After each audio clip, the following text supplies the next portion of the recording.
Hey everybody, good evening. My gosh, we are in the penultimate week of the term. Uh, did it fly by? I don't know. It's but yeah, things are going briskly. It's good to get at this point of the course. We're really getting into the exciting stuff. All the things that we've been learning about, whether it is the Java programming language, how to use the APIs, how to do test-driven development, working with REST APIs, really culminating in what we're doing in these last couple of weeks. And so I hope that you're excited about what you're doing. I realize it might be a lot, a bunch of new things, but I hope that you feel the learning is good. What we're going to do for the rest of the course this week and next is focus on Android. So last week we began working with Android, making sure that the development tools work on our development machines. And tonight and maybe next Monday we will dive into Android development and see how you work with Android, how you work with Android Studio, the tools, how you write UIs, how the code works, how the Java code interacts with the UI widgets, how to build yourself an Android application, have multiple screens, do all that good stuff, handle user input, et cetera, et cetera. So that's what we're going to be talking about tonight. And the way we're going to do that is I am going to walk through evolving that Hello World application into a little calculator application to show off a handful of things about Android programming. Before we do that, though, I just wanted to open up the floor for anything that's on your mind. Are there any observations that you bring, any questions you wanted to ask about Project 4, anything that you've seen in the last couple of weeks, anything that you'd like to discuss?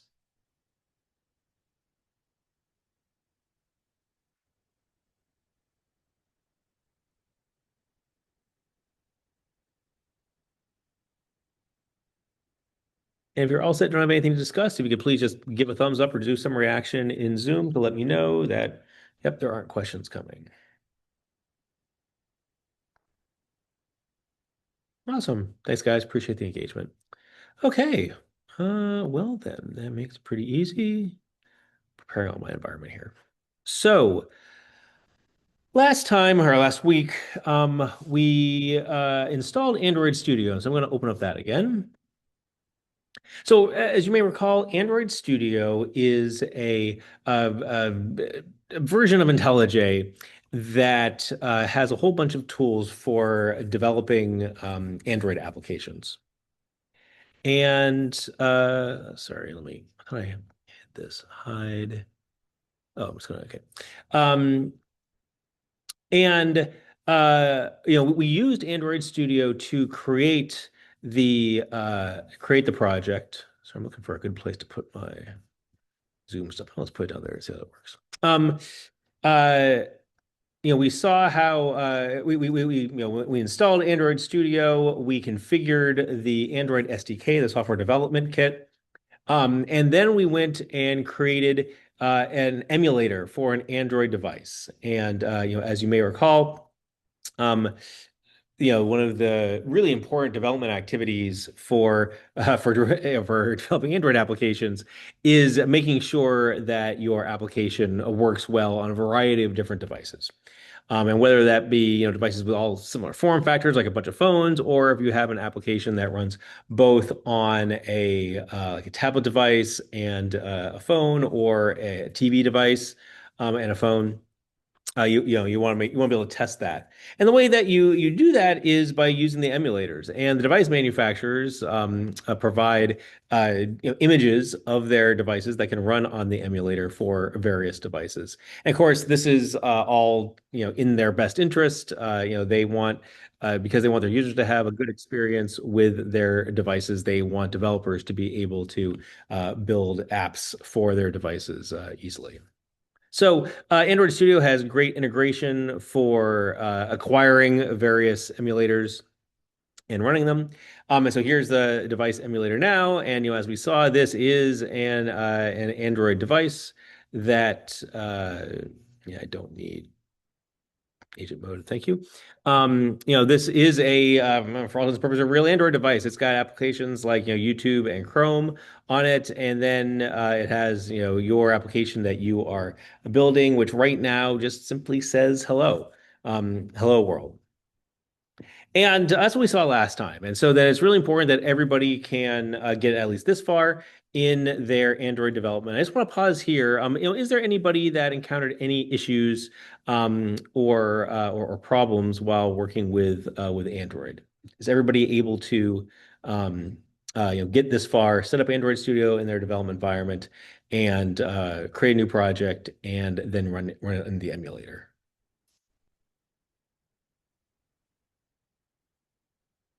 Good. I'm seeing thumbs up again. I think that all is good. Excellent. Good, good, good. Great. Yep. I'm finding that Android tools are very stable, run on a lot of development environments now. But I just want to be careful because every once in a while there'll be someone who's got a special variant of Linux that they're running or is running maybe a particularly old machine where the hardware doesn't work with the emulator, but it looks like everybody's good. Excellent. So let's look at the various pieces parts of this application. So uh, there's source code to the application, and just like with the difference between your command line projects and then the REST API project, there are more files involved with the Android application, but some of them kind of look familiar. So the top level directories, and this is all in the app. So actually, let me just quick look at see your project view. Yeah, great. So here is the entire airline Android project. So this is what's checked into to get. Don't really care about the external library so much as I do here all of the files. And there's various build files here. So Gradle is the Maven successor. So it's what's used to build it on the command line. I'm not really going to go into too much detail there. We'll see later on that um, there is one change we'll need to make to a Gradle file to be able to use some of my code, so you can use your airline and your text dumper and all that kind of stuff. But we'll see that sort of towards the end of discussing the Android application. Really, all the interesting stuff happens in this app directory here, and app directory has a bunch of source code, et cetera, et cetera. And I mean, because the application itself is all centered in this, I prefer to use the app view, sorry, the Android view of things, which brings some particular things to the forefront. So just like we had in our code where there's the main source code, there's the unit tests, the tests, and the integration tests, there are similar directory hierarchies, similar code hierarchies in Android applications. I do want to call out that while it's possible to write unit tests and integration tests for Android code, it's not something that I assess. So you're encouraged to do it, but to be clear, you've already demonstrated that you can write unit tests and integration tests, and I really want you to be focusing in on the application itself. So you don't have to, there is no code coverage goal for the Android project. I'm looking for something that is usable, is understandable, and works well. And I'll talk uh, more about the specifics and requirements for Project 5 later on in class tonight. So we'll ignore the tests for now. Let's just look at the main class. So the main source code. There's something called the Android manifest, which you won't have to change. This really talks about it's like the web.xml. It's basically, telling Android and the Android build system about your application. It's where it'll have things like, the icon that's used, like what the display label is for the airline. So like when we, go back to the main screen here, oops, you'll see actually, can I move? What was that all about? Oh, here we go. Yeah, you can see, it's listed as airline right here. So that airline string is defined here in the manifest. Also calls out the root activity. So an activity is a very important concept in Android, and as I talked about in the lecture, an activity is essentially a screen in your Android application. And so just the same way that you have, a main method in a command line, there is a main activity. It's basically the starting screen for the application.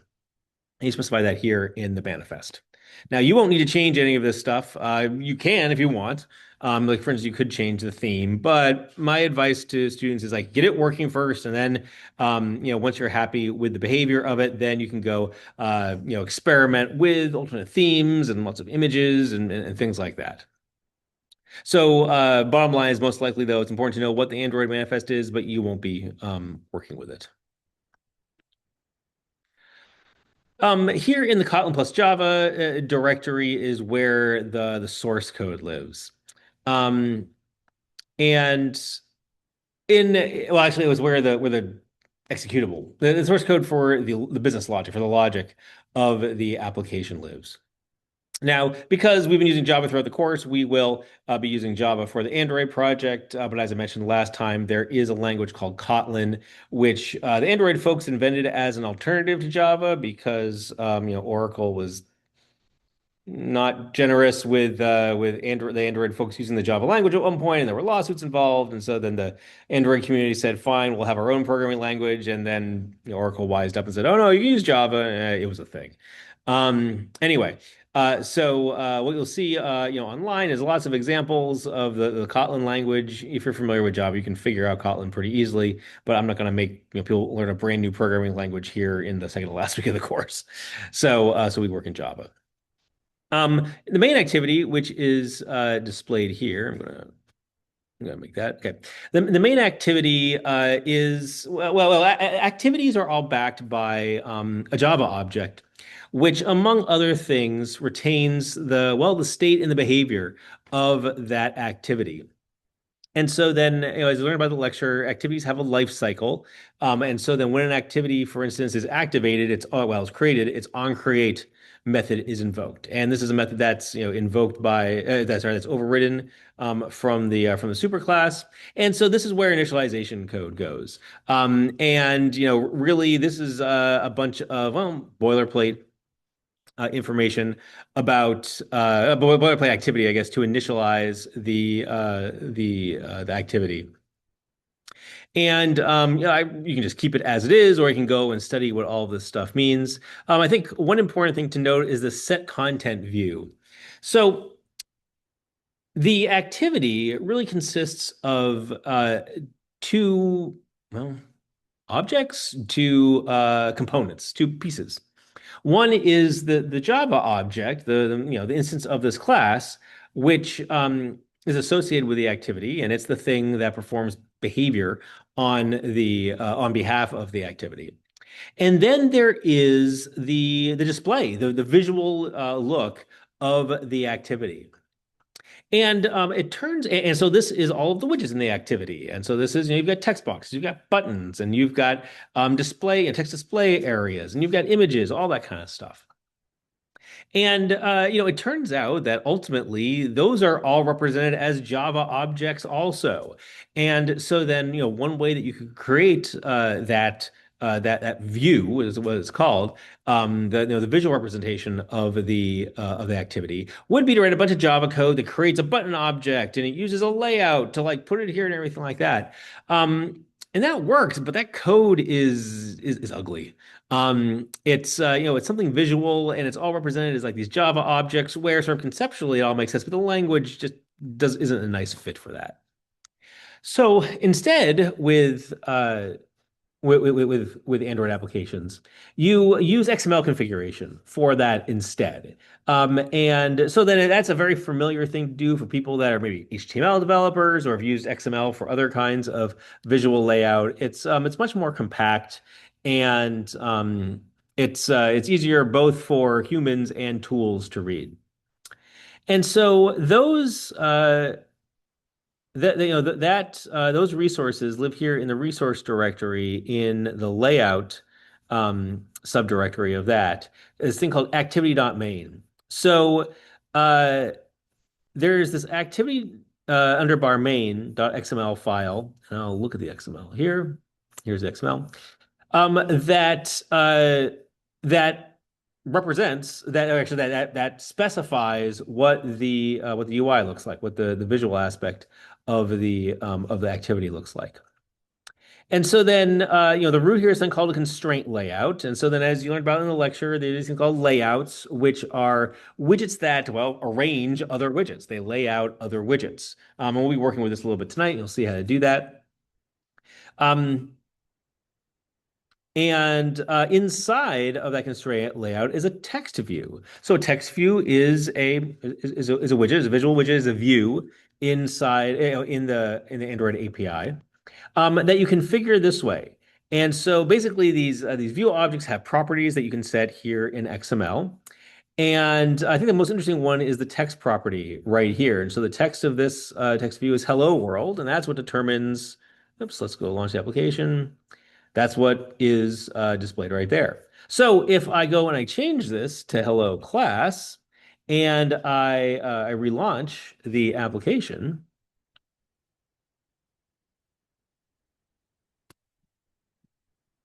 I relaunched it, and now it says hello class. So this is how, and so then this is the XML view of the XML view of the activity layout. And then you can also go to this design view to see, and I'll just zoom in here to see another rendering of it here. This is a WYSIWYG of what you get see is what you get, you hope, view of it. And so you can change it here also by looking at, I guess you can search the attributes for text. Yep, there it is. Hello class. You can change that to hello everyone. And now you get the preview you see is set here. You can also go back to the XML. You'll see that it's updated there. And now if you rerun the app again, and now it says hello everyone. So, how you develop your Android app, and this is what we'll be doing tonight, is that you'll do things like, take an activity and use the visual editor to make it look the way you want. You can then, and we'll see how to do things like write Java code that responds to user interaction, like clicking a button. And then we'll also see how you can create a new activity and have one activity launch another activity, go from one screen to another. My goal for tonight is to show you the pieces parts of building an Android application so that you feel enabled to then write your own Android application for your airline project. Before I continue on, though, is there anything else that I can tell you about these fundamental aspects of Android development? Is there anything else that piques your interest or any immediate questions or topics that you'd like to explore further?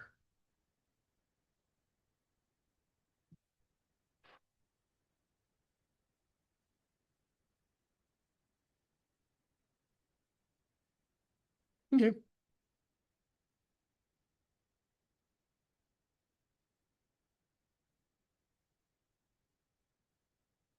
Okay. So right now, out of the box, the what we have here is a single text view that is anchored in the center of the screen. So as we saw in the XML file, here, I'll try and make this a little bit bigger. Actually, can I put them side by side? Will that? That works. That looks okay.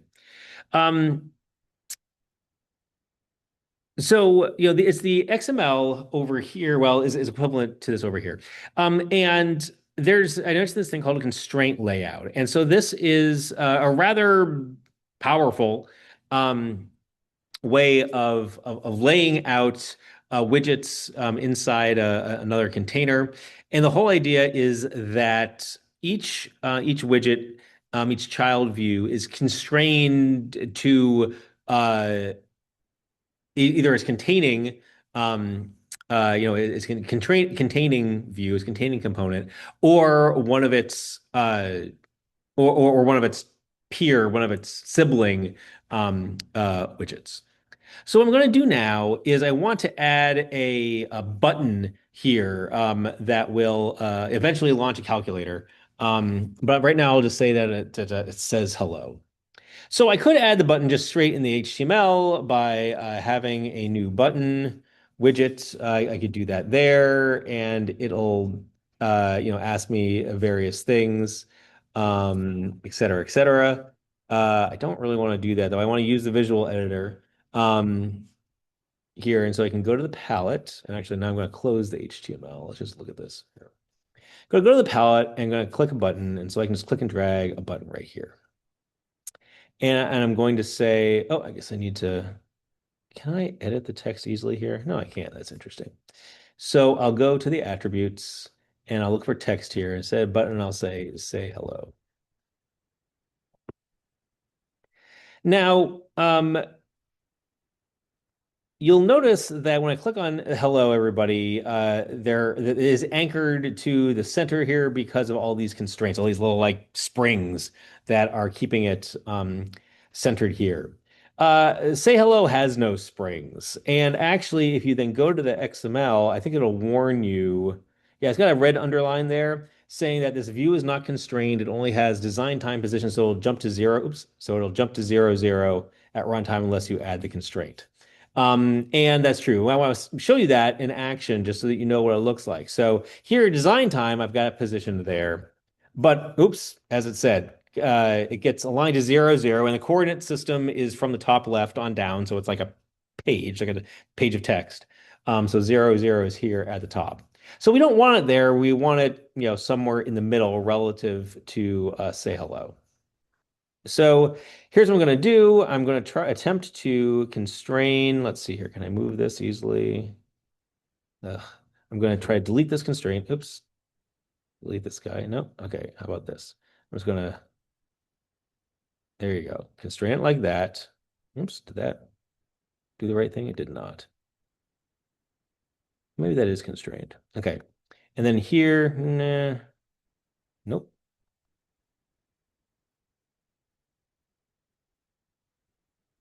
How come I can't? I constrain it left, right. I constrain it this way. I can constrain it to the bottom. Nice. And now I want to constrain it here, though. Well, then why won't let it be anchor it? This is always the most awkward part of the demo. Oh, look, and look, I moved it up there, and now it's fixed again. Okay. So this happens to me every time, right? There's something about this that I don't know. I don't think it's right, but let me run it again just to see how it looks. Well, it doesn't look so bad. I wonder if the XML is lighting up and complaining, though. Well, it's not anymore. So maybe that's okay. Okay. So there's the button. Now, looking at the XML, notice there's some things that are underlined here in yellow. It says, oh yeah, hard-coded string hello everyone should use at string resource. Yes. So um, I go into more details about this in the lecture, but you know, our software has a worldwide audience. We don't know who in the world is going to be using it. We don't know what language they speak. We don't know how they interpret dates and currencies and all that kind of stuff.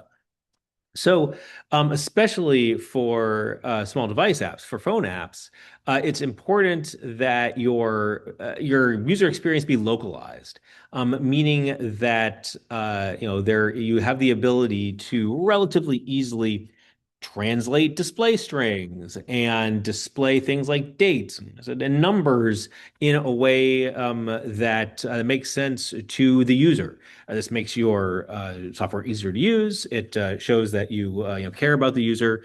I'm sure that we've all had the experience of using software and have it displayed dates in a way that seems, I'll use the word foreign to us, because different people around the world display things like dates and numbers differently. So uh, and so that means that when you've got a display string, you don't want to have hard-coded text in something like your your XML widget layout. Instead, what you want to have is a resource string, and you may recall resources from the Java I/O lecture, resource strings that can be easily translated. And Android has a mechanism for doing this. So it's telling me that it's got a hard-coded string. I can fix that by doing extract string resource. And sure. Um, what it can do, it'll extract this string resource and it'll put it in a file called strings.xml that we'll take a look at here in a moment. So that's there. I'm going to do the same thing for say hello. I'm going to extract the string resource. And so you see, it replaced it with @string/hello everyone. So when you've got an ID that begins with @ is a signal to Android that this references something else. So for instance, here is a resource, so @string, which is defined in, let's see here, strings.xml. And so here is the strings.xml file that, let's see here, add transition for, okay, great. I don't think I need that. I'm not going to translate it right now. But here, basically, we've got an XML file that specifies the English values, or really the default values, for all of your display strings. And you can reference that here in the XML by saying, @string/hello everyone. Similarly, there's every widget has an ID. And so then you can and the ID is just an identifier that can be then referenced by in other contexts to refer to that ID. And so here is called, we have one called button, which probably isn't a super great name for it, but and actually, so I'm going to change this. I'm going to change this. Can I just rename it? I think I can. Yeah, rename it. So rename the resource and stuff. The way I did that is I did a refactor rename. And instead of button, I'm going to say hello. Great. And it also changes reference to it up here. Now, and that reference is part of the layout constraint. So if we go back to the visual view, you'll recall that there are these springs, if you will, between the various widgets. And so then these springs correspond. I'll do the XML side by side. Oops. The springs correspond to these layout constraint attributes of the widget. So, like here we are, this text view, so this hello everyone text view is constrained. The bottom constraint of the text view is relative to the top of say hello, and that represents this. Can I just click on it here? I cannot. This constraint right here because it goes from the bottom of say hello to the bottom of hello everyone to the top of say hello. Similarly, oh yeah, that's interesting. Oh yeah, sorry, end. Right, yeah. Start and end is left and right, basically. So the end of this is to the end of the containing widget, the parent widget. Similarly, the start is to the start, and then the top of this widget is constrained to the top of the parent widget. The parent widget being, the overall constraint layout, which is, the containing layout. And then similarly for hello. It's constrained to the bottom of the parent, the start and end of the parent, and then it says the horizontal bias. What is that? Horizontal bias of 0.48. That's weird. I don't think that's what I want. Instead, I want to do, let's see here. I want to constrain the top of, I'm gonna just do some copy and paste here to see if this makes it a little bit more sensical. I want the top of that, not to the top of the parent, but to, the text view. So say hello. So I'm going to need to add an ID here. Android, can I just say ID? Yeah. And equals plus ID and then hello everyone. Oops. Hello everyone. Great. And then I want to constrain, let's see here, the top. Yeah, the top, oops. Yeah, the top of this one to the bottom of hello everyone. Oops, parent. Yeah, no. Hello everyone. There, that looks good. Oh yeah, this margin bottom thing, I don't want that either. Oops, there. That looks much better to me. Yeah, everybody seems to be constrained the way that I want. So that way, things are equally displayed. So it looks pretty good in the review, in the preview. Let's see how it looks in the real world one. Great, that looks good. This is what you end up doing with Android design. You have to tweak things a little bit, sketch things out, go back and forth with deploying the application to see how it works. But that's how you create and arrange widgets. I found the most effective way to do it is to use the visual editor for sort of getting started and sketching things out. And then you oftentimes have to dive into the XML if you want to tweak the constraints, if you want to do things like add IDs. You can use them both. I'm going to commit this code and push it up. While I'm doing that, though, is there anything that I can tell you more about?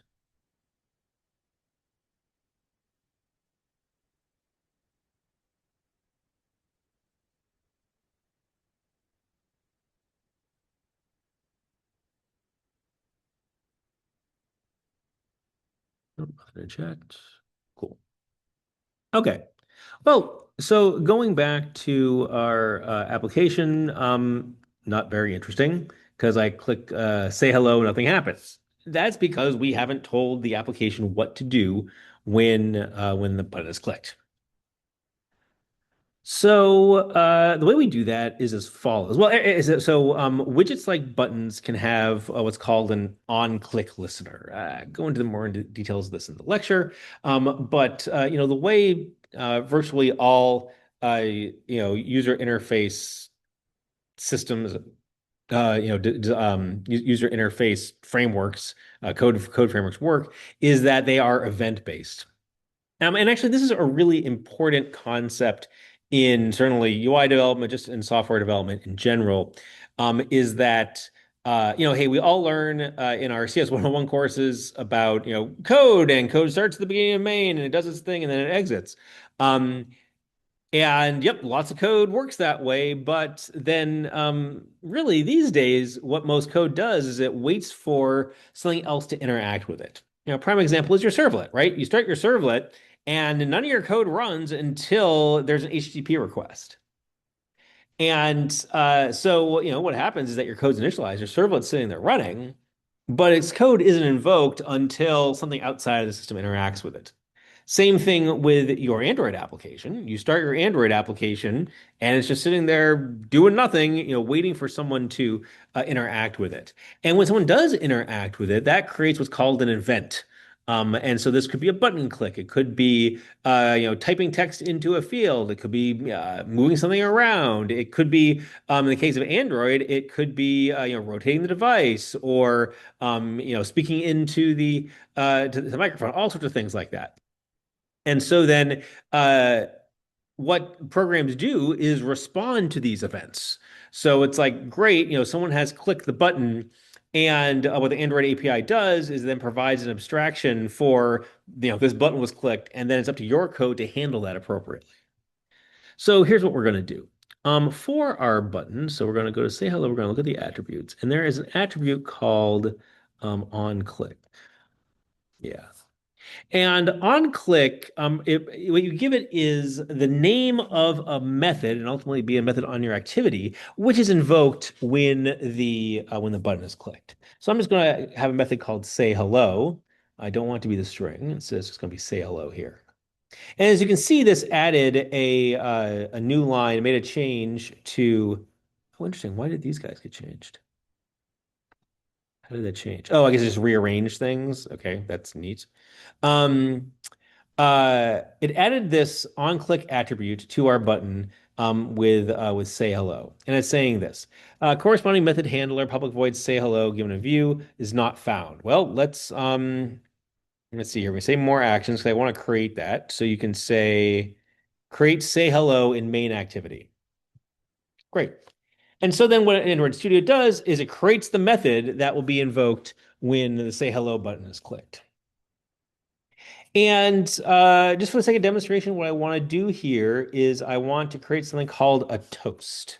So this is toast as in, raising a glass in toast.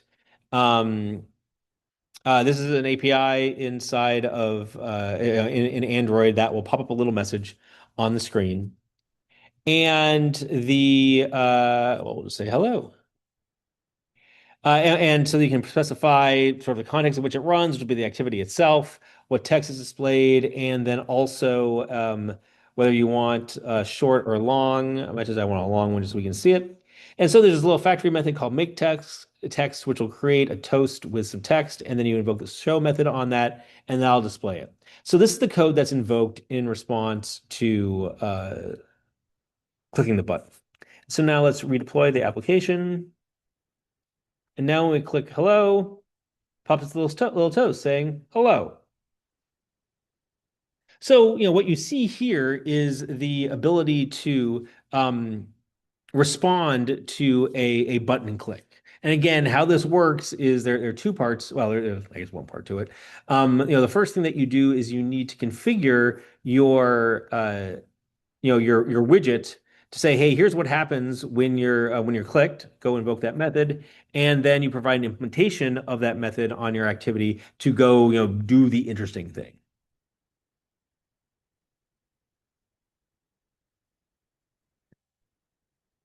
So let's see here. Pop up a toast when the say hello button.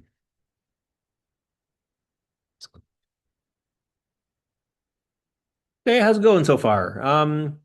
Overall, are things making sense to folks? Anything else you'd like to explore with regards to what you've seen so far?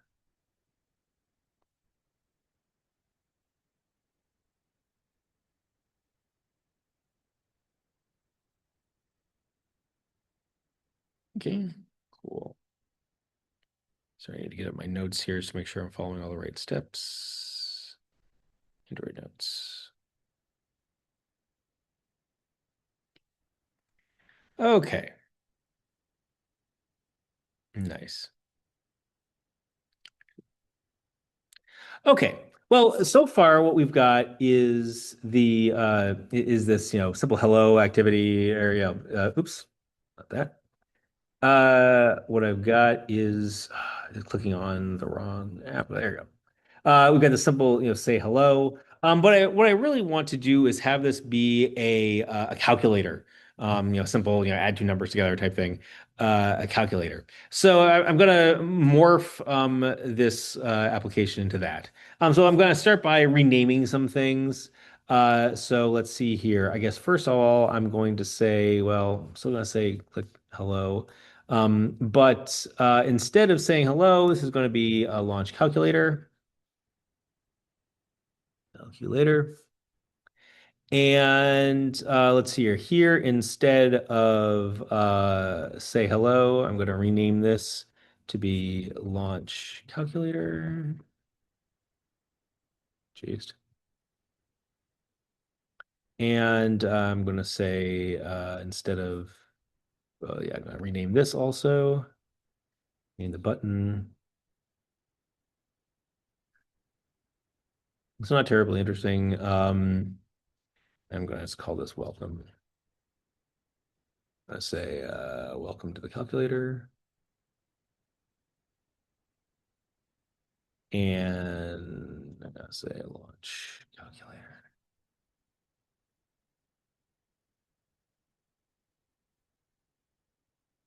Oh, and then I need to rename this. Nice. Okay. Let's launch that again. Calculator. Still says hello. Right. Okay. Rename stuff for calculator. Now, what I want to do is when I click Launch Calculator, I want it to show a new screen, a new activity. And this is a important thing to do in phone applications, which is go from one screen to another.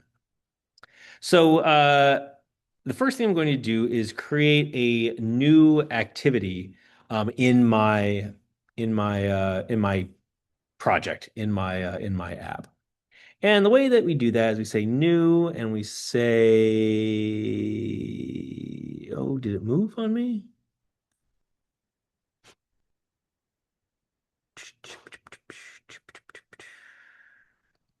Oh, interesting. There used to be a way. They probably just moved it or forgot. New activity. Create activity.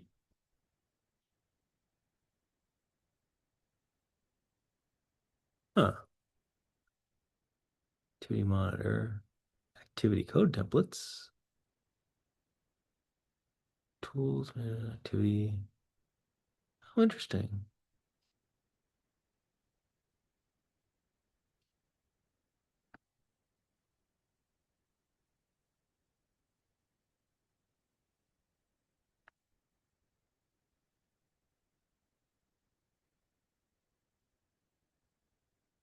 Huh. Does the new version of, oh, there's got to be a way. Let's see here. Oh, I'm in commit mode, Android, new file or directory. Does it like, okay, see here, new, oh, here we go, new activity. Great. Okay. And I think I want, I was going to check my notes here. Is it basic? Yeah, empty views activity, which is what I want. Yep. Okay.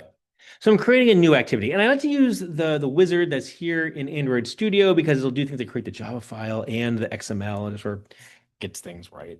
Okay, so we're just going to call this calculator activity, calculator activity. It is not a launcher activity, meaning it's not the main screen. Put it in my package. It is Java. Great. Wow. And here it is. Okay. It has a whole bunch of stuff that I don't really need. So on create, yeah, why is it all red? That's interesting. Okay, well, I don't want all of this. So I am actually, and I don't need any of that either. Yeah. And don't need the app bar configuration either. Okay. So maybe that wasn't the right kind of oh yeah, it's got these fragments. Okay, I don't need these fragments either. Oh, interesting. Maybe that's not such a good activity to use anymore. Oh yeah. And it looks like it added a whole bunch of resources I don't need right now either. Drawable, no, sorry, layout, calculator, content. Yeah, I don't need any of that stuff. This is probably gonna, oh yeah, put in a whole bunch of like, that's lame. Okay.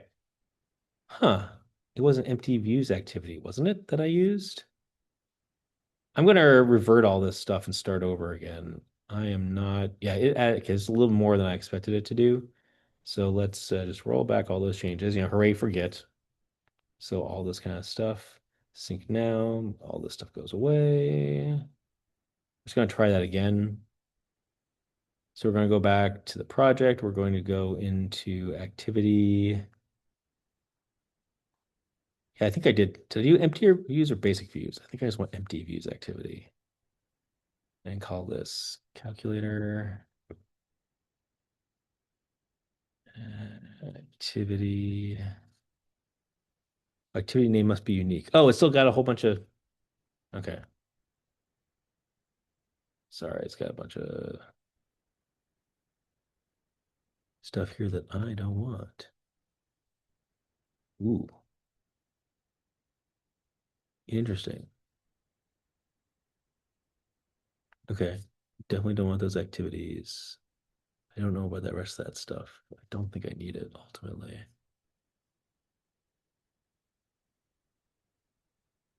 Oops. And these fragments I don't need either. Well, let's just make sure that I can build everything. Nope, it doesn't like this. Nav graph. Okay, I don't need this thing. It's so interesting. Oops. Um,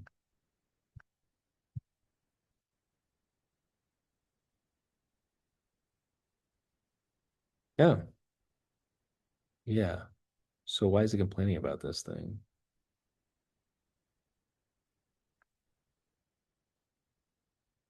Nav graph. Okay, oh, it's this thing that must be complaining about. Actually, I'm just going to delete all this stuff.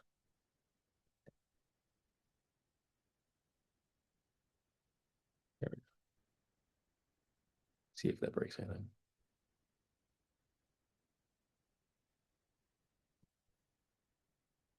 Okay, that's good. Everybody seems all right now. Okay, okay. Once more with feeling. Try this again. We'll go and just in Android mode, we'll go and we'll add activity and empty views activity. Yeah, I'll call it calculator. Oops, activity. We'll spell it correctly.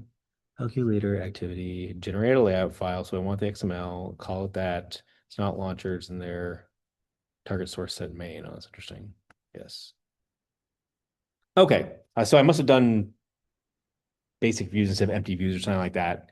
And so like now I'm not seeing all that other stuff, which was neat but not necessary. Okay. This should be a lot easier. Okay, great. Yeah, and now just like the main activity, it's got this boilerplate here to go and initialize everything. You can navigate to the yep, here it is, empty view. Good, good, good. Okay. So then let's see here. Now we've got this thing. Um, let's do the following. Let's put a button here. And yeah, let's constrain it. Let's just have everything going here. And we'll do the thing. Great. And we'll just call this button back to main. So let's edit the XML. It's easier that way. Um, back to main. And then we'll put it in our resource. Great. Okay, so this is the activity itself. And so when we build it, well, it may or may not build it because it's really not being used by anything yet, right? So like what ultimately what I want to say is like, well, when I click the button to launch the calculator, instead of popping up this little toast, I want it to then launch the calculator activity. And so the way we do that is by we'll replace this call to the toast with doing something, making something called an intent. Now, as you may recall from the lecture, intents are a way of expressing uh, a desired behavior or outcome inside an Android application.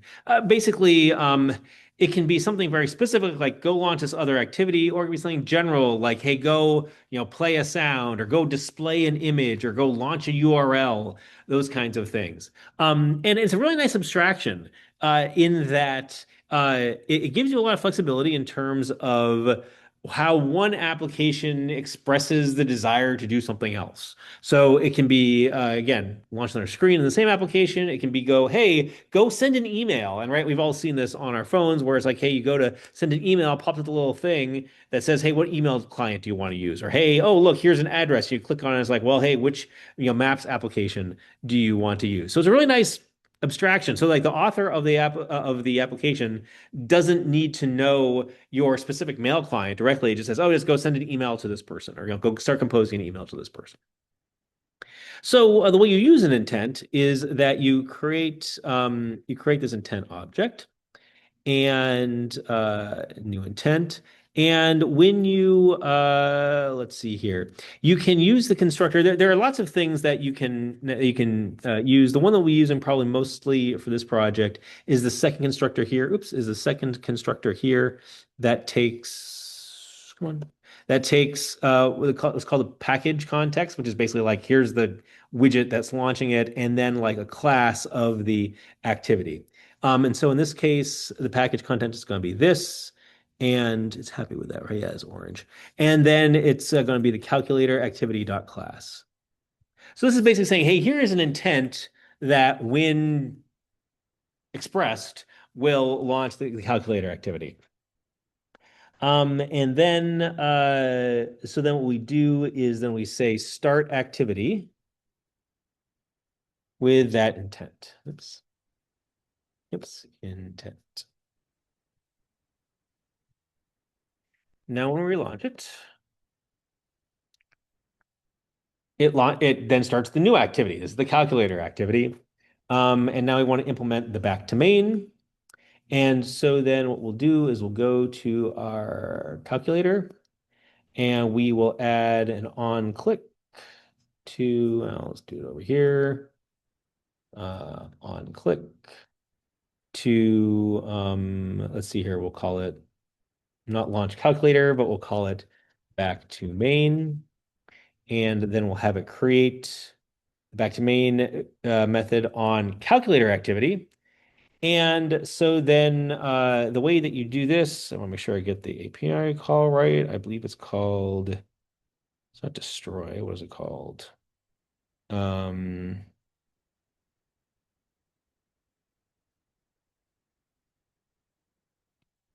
Finish. That's what it's called. It's called finish. And so basically this is like, hey, this activity is done. Go back, pop it off the stack. Uh, you can think of it as like the back arrow in your browser. So launch calculator, hang it back to main. That finishes it. You can also use the back button in Android. So again, what we're seeing is this relationship between the visual widgets and the Java code, where you lay things out in the XML and in the WYSIWYG editor, and then you perform logic, albeit very simple logic right now, in the Java code.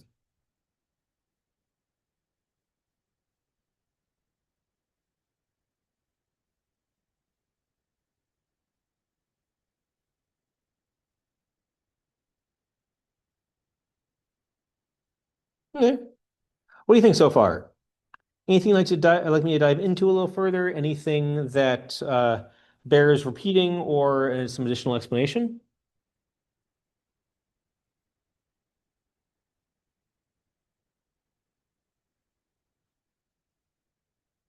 Okay, then moving on. More great stuff. Okay.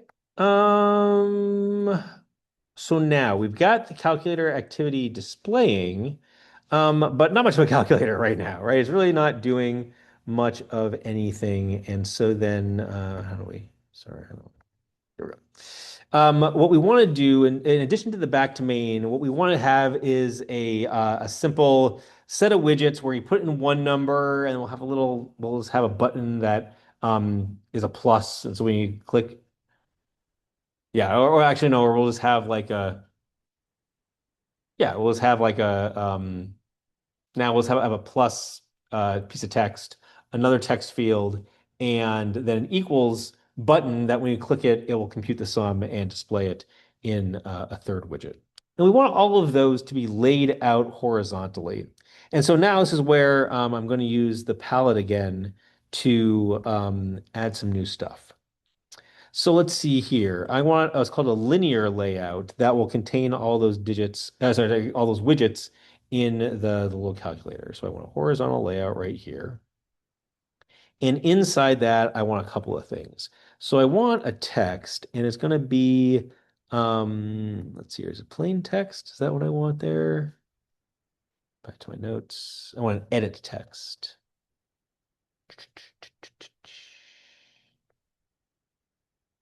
Yeah. Yep, and that's an edit text. Okay, I want one of those. I want a text view with plus. There we go. Plus. Oops. Well, we'll make it ugly and then we'll make it prettier.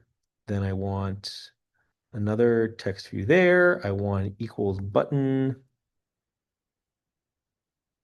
there. Gosh, so ugly. And then I'm gonna want another piece of text. I'll just have plain text because it's not editable. I'll just have that there. Okay, this is super ugly. So then let's change some things. So here I don't want that. I don't want 10 characters. I want 5. There you go. And here I want the text not to be text view, but I want the string plus. And then here again I want 5 characters. Then instead of button, oops, instead of the whole button, where's the button yet? Instead of that, I just want it to be equals. And then here I want 5 characters. Oh, that looks so much better now. Okay, cool. And what's that name? Oh yeah, that is this Android text here. Um, Summand. No, let's call it. Actually, I won't give it a prompt. Well, maybe I'll just say number. Number equals, and then here, let's see here. I want this one to be read only. So I think there's an editable attribute that I can use. Editable, yeah. Make it false. There we go. Oh, it's deprecated. What does it want me to use instead? Use input type instead. Can I fix that? No. Okay, what's the input type supposed to be? Input type text. Do I have options? Oops. Pick a resource. No. Input type. What are my options? Huh, interesting.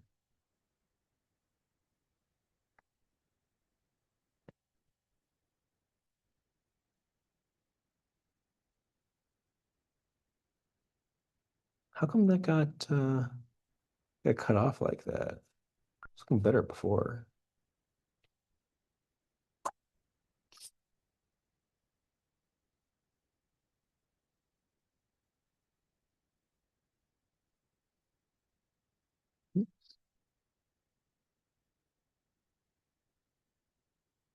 Oh, I wonder if I can use input type of something else here.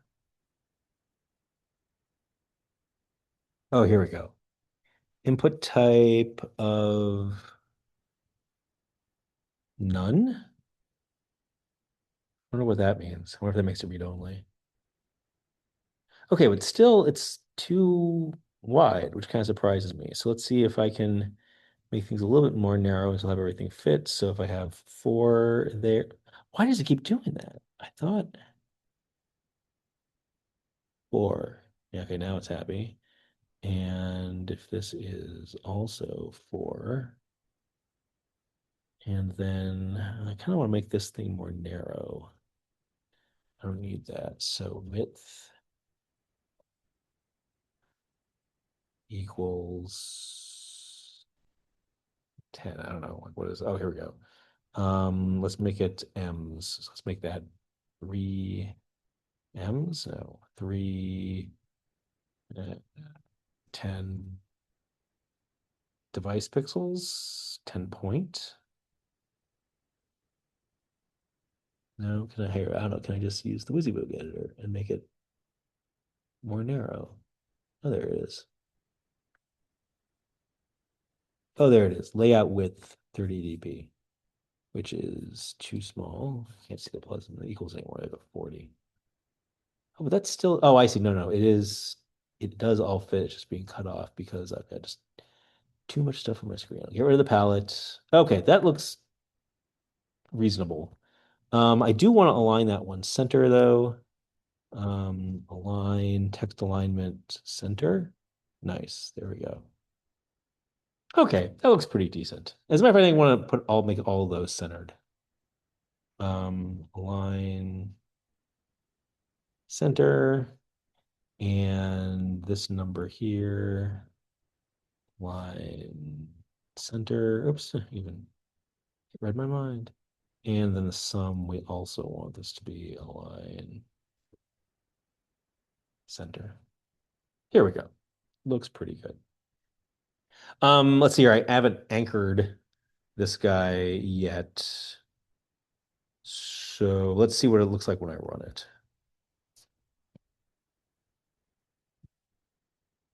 Launch calculator. Okay, not so bad, honestly. And let's see, I can put in, I don't want to try out my stylus. Thank you. Number. So I want like 4 plus 5. Eventually, when I click equals, I want this to be displayed as 9.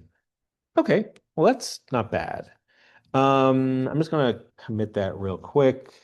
Um, Add calculator widgets, because next thing I'm gonna do is I'm gonna anchor this guy.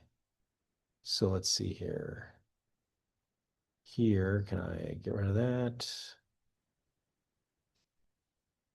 Nope. What did I just do? What did I just do there? That was weird. Let's see here. What is it like? Linear layout is not constrained. Well, constrain it. Damn it. Okay. Yeah, maybe this is another place where I want to try it by hand and see if I can get it to work. Okay. Wow, that is what's going on here. Okay, I'm gonna reset those changes. And here again, this is why I like to commit early and often, because I don't know, I just did something and messed it all up and roll it all back. Make it look beautiful again. Okay, I think.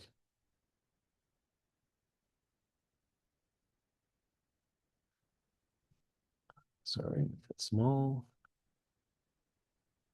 Huh, this looks really awful. I don't know if that was something that I did or not. So I'm just gonna uh, go back to the activity calculator. Okay, I think Android Studio just went a little wonky there. Okay, so let's see here. I'm not gonna call this button. I'm gonna call it back to main. And now let's see here. I am going to say I'm going to constrain back to main, the top of back to main to the bottom of yeah, linear layout. So we're going to call this, here's what we call a calculator. No, we can say at ID calculator.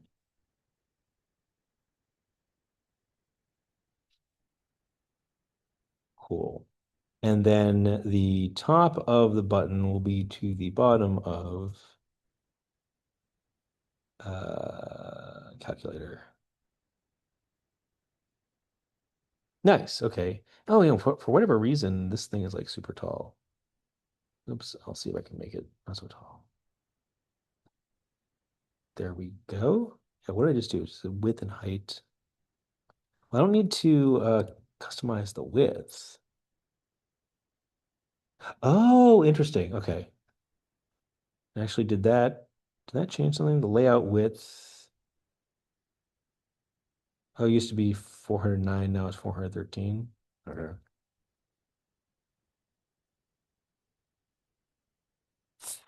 Yeah, I don't know why that makes any difference. Okay, and the height, that was brand new.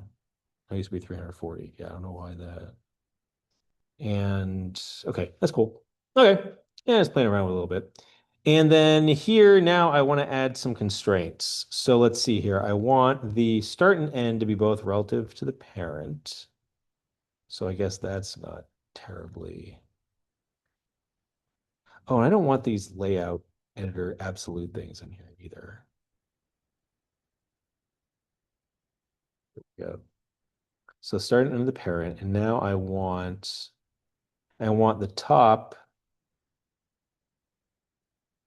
of the bottom. Okay, that's the top of the calculator to be relative to the top of parent. Nice. Oh, and then it doesn't like that. Okay, and now I want the bottom of this guy to be to the top of back to main. There we go. Sheesh. Right? You just gotta mess around with things and make sure it's all right. But now, yeah, this is what I like. That looks better now. Cool. Okay, so now let's do this. Launch again. Launch the calculator. Yeah, that looks way better now. Sweet. Back to main still works. Okay. Excellent. Okay. So lay out calculator widgets. And again, this is, what you do. You sort of mess things around, mess around with things, right? Make it look prettier. And now, yeah, I'm pretty happy there. Okay. Now we got to make this do something. What we want to make it do? Well, when I put in, actually, let me launch it again. When I put in a number like 6 and then 8, when I click equals, I want this to display 14 over here. So that's ultimately what I want. So, what do we know how to do? Well, we know how to make buttons react to things. So here, I want to add, oh, it looks like I'll extract that text later. I want to have an on click of calculate sum.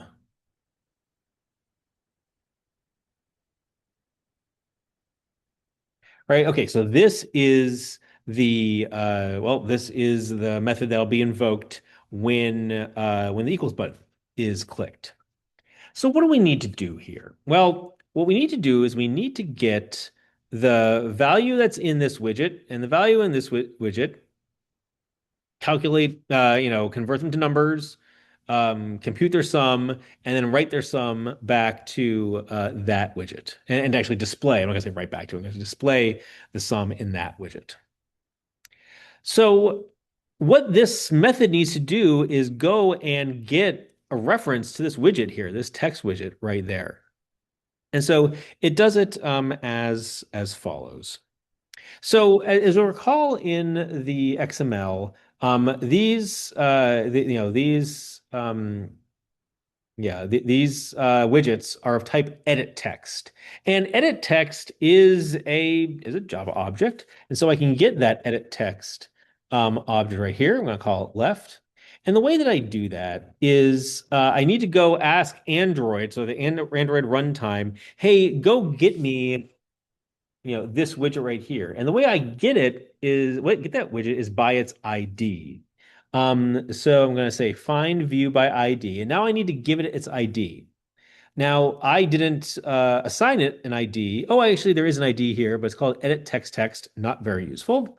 I'm going to call this left operand, and I'm going to call this one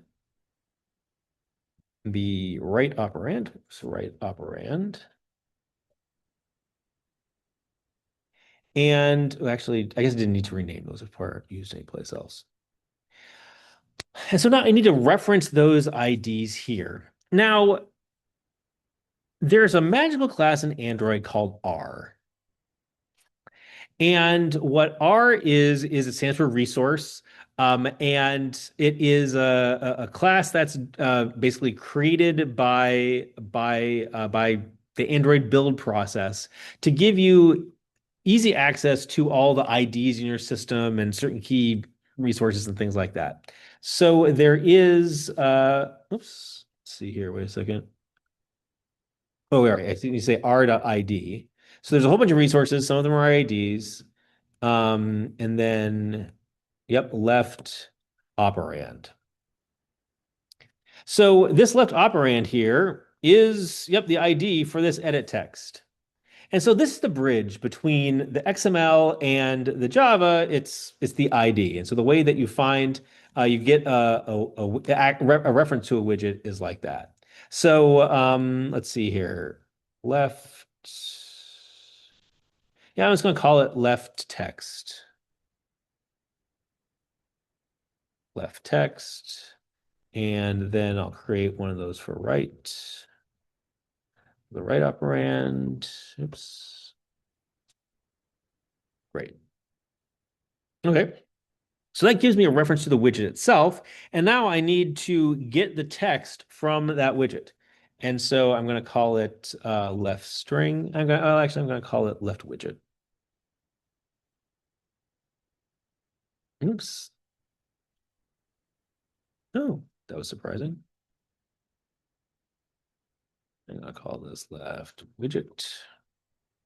And so then left string, sure. Oops. String will be spelled correctly though. Equals get the left widget. Then there's a method called get text. And then toString returns the string value. Same thing for right string. Oops. Yep. Great. So that goes and gets the strings. And now let's just turn them into int. So, and this is let's call it left operand equals integer.parseInt of left string. And then do the same thing for the right.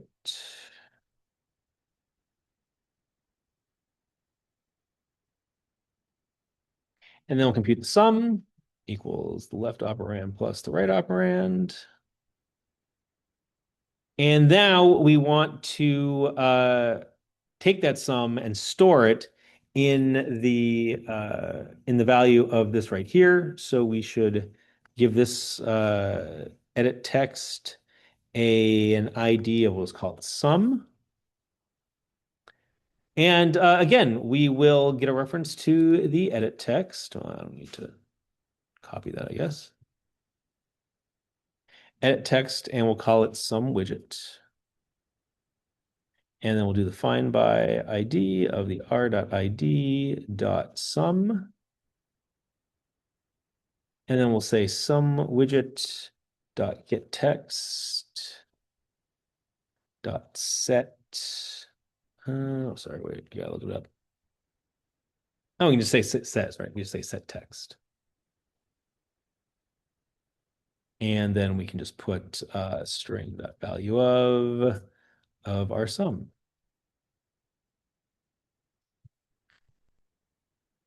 And let's see that in action.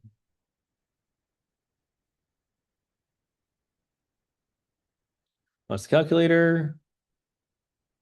5 plus 6 equals 11. So actually, let's literally walk through that with a debugger. So I'm going to set a debugger breakpoint here, and then we can launch the app in debug mode. And now we can see what happens. So now we're going to launch the calculator. Again, we're going to have 5 plus 6 and then equals. And here the debugger stopped at our breakpoint. And so now, hey, it's the same debugger that we learned about a couple weeks ago in IntelliJ. And so then we can go and look at our objects here. Yep, you can look at the left widget and see all sorts of information, which probably isn't that useful. But here's where we can step over, get our left string value, which is 5, get our right string value, which is 6, and go through things just like that. I'm going to go out of debugging mode and relaunch it as just a regular app. But here's a more complex example of responding to a button click. And this is a very typical pattern in Android development. What you want to gather input from the user. So the event tells you that the user has done something interesting. And in addition to clicking the button, you want to get additional information about what the user has done. In this case, all of the information that 7 equals 12. You need to get the information that the users entered into these widgets, and the way that you do that is just get a Java object that represents the widget there on screen, and then you can get information about it.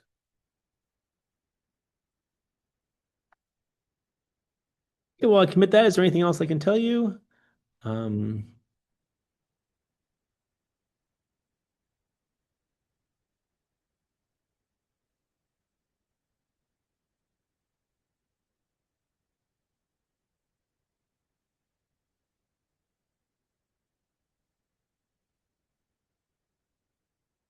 Okay. Is this making sense so far? Everything okay? Does this sort of match your expectations when it comes for, for what you thought Android development would be like?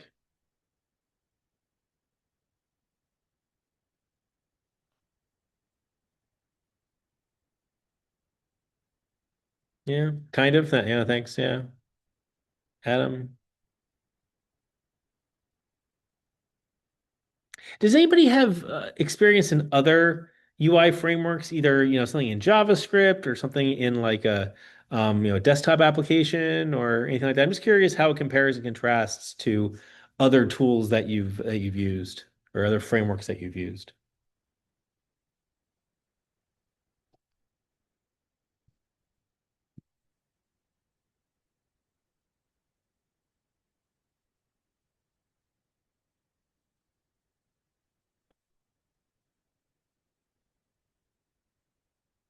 Okay. Yeah, yeah. Thanks, Adam. So it looks like, yeah, you've used Xcode for iOS, and yeah, okay. Yeah, it's from what I understand, it's quite similar. I have very little experience with it, but it does seem to sort of like, yeah, sort of things. Yeah. Um, oh, yeah, the live web front end tools more. Oh, I mean, so all you do is like refresh the page and you can see the changes as opposed to having to like relaunch the app. Oh, okay, gotcha. Like Flask or Get Dash. Okay. Yeah, there are some differences. I mean, this isn't a code. Sorry, this isn't a course in web development. And I think, there are other courses, and I think some of you have probably taken those, where, yeah, it's just a little different from the web. And really, I mean, ultimately, you kind of are doing the same thing, reloading the page. But yeah, does seem a little lighter weight than having to relaunch the app.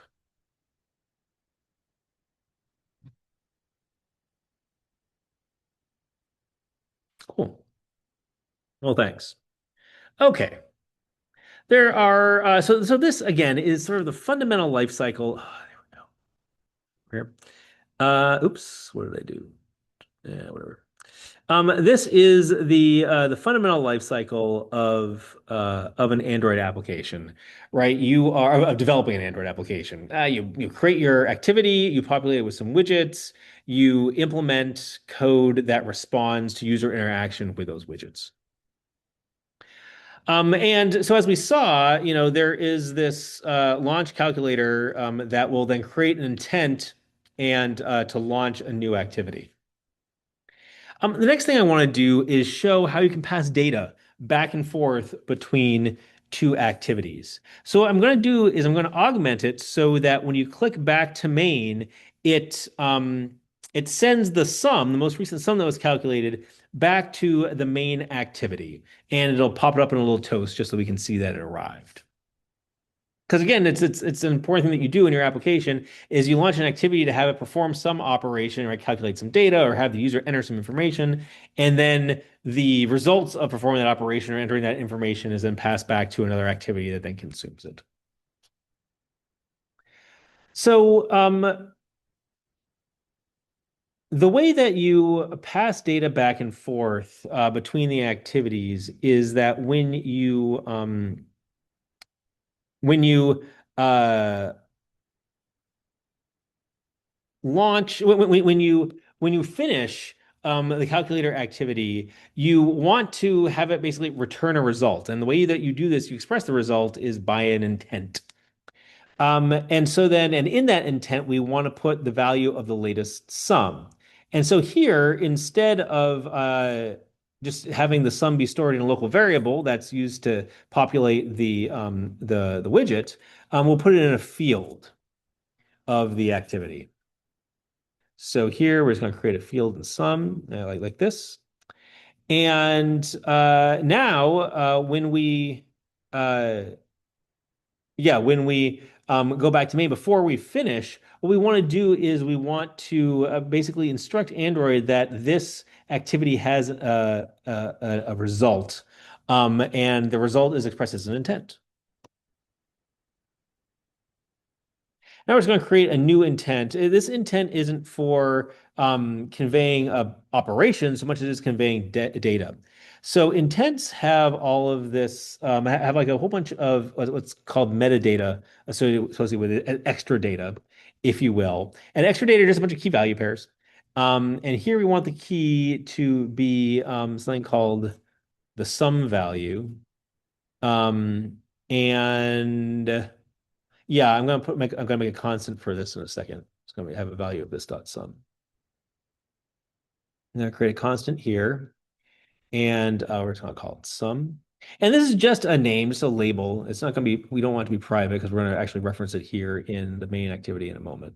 But it's basically saying, hey, listen, this intent is gonna have some extra data, and then we're gonna set the result and we want the result code to be result okay, and then the with the intent. So basically, what this is saying, like, hey, this activity had a result. It computed some value. In this case, it's just going to be the sum. But we can put anything we really want inside this intent and say, hey, this is the this is the value, the result value of this activity. Now, I mean, if we go and launch this, I believe this is going to work okay, but it's not going to, do very much. 4 plus 3 equals 7. And now we send it back to main, but there's no one here to catch it, basically. So now we need to change main to expect that result and then do something with it. So here in the main activity, instead of saying just a start activity, we want to say start activity for result. And start activity for result. And this takes an intent and also something called a request code. And so this is just a code for the operation. And we're going to call that get the sum. And this is just going to be a constant here. Yep, in the main activity. And, 42, whatever. This is all arbitrary, right? Whatever define, whatever you can have whatever number you want, your application gets to choose. So, oops, what was it saying here? It's deprecated. Yeah, that's fine. It still works. And so then there are different ways to do this now. Maybe someday I'll get around to explaining it to everybody, but this works, and I think it's nice and simple to understand. So great. Now this is saying, listen, when we go launch the activity, expect there to be a result. And so this instructs Android to do some extra bookkeeping and stuff. In addition to starting the activity for the result, though, you need to handle the result. And the way that you handle the result is by overriding a method called, how do you override a method these days? Code override, there we go, override method, it's Shift O. And it is a method called on activity result. Yeah. Okay. Do you want to call the super method? Yeah, might as well. Always a good idea. It's just, again, make sure that all the bookkeeping is done. So on activity result is invoked after, once an activity that was started for a result has returned. So this thing will get invoked. And what do we want? And it provides several parameters. First is the request code, which is, well, it's the same kind of request code as this thing, right? So the get sum was a request code, and that request code is returned back to the activity in the on activity result. And then there's the result code, which is like, hey, was it good or bad? And then there is optional, data passed along with it. So basically, we want to say the following. So if the request code is the one that we expect, if it's get sum, and if the result code is result okay, and what is it saying that is always false? No, break it, because that should be result code. And we want to say if data isn't null, we want to be defensive in our programming here. Then what do we want to do? We want to get the sum. So int sum equals intent dot, intent. Yeah, sorry, data, I guess is what it's called here. Data dot get extra int, get in extra. And here again, this is the data that we put the extra here. This is going to be called sum value. And this was on defining calculator activity. So we will say calculator activity dot sum value. Oh yeah, default value of 0. And now we're just going to have a toast, make toast. Oops. I like to use the special way of doing it. Toast. Yep, that, and we're going to say sum was sum, and we'll put it up there for a long time. Nice. So again, what this is doing is when the launched activity returns, this callback method is invoked, and sort of information that was returned um, from the other activity is sent in, and so you can handle that appropriately. And so this actually has nice decoupling between the two activities, and they basically communicate via these request codes.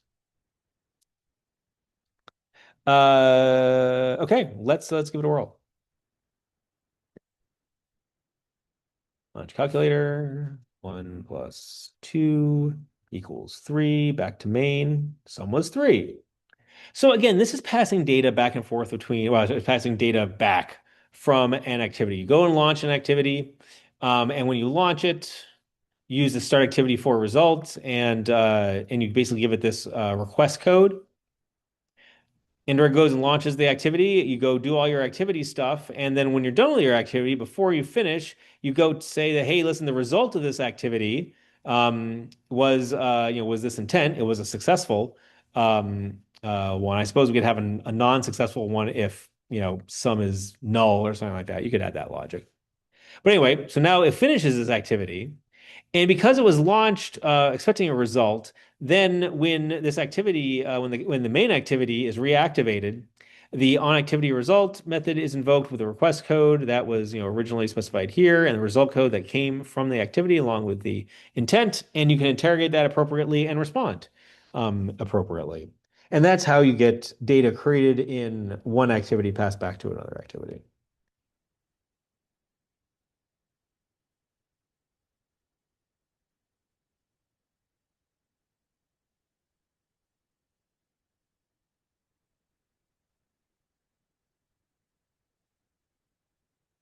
Okay.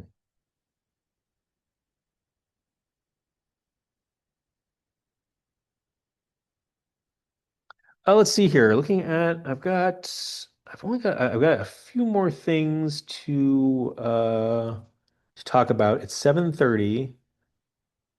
How are people feeling about a break? I know there's been a lot thrown at you. You want to break now, and finish on time, or do you want to plow through and maybe get out a little bit early?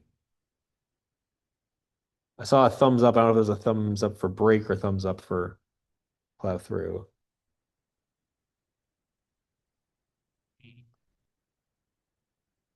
Quick break? Yeah, I think we all deserve a quick break. Let's do 7 minutes. Let's come back at 7:35. Step away from the screen. I need to go grab a drink of water. Um, and we'll pick up again there.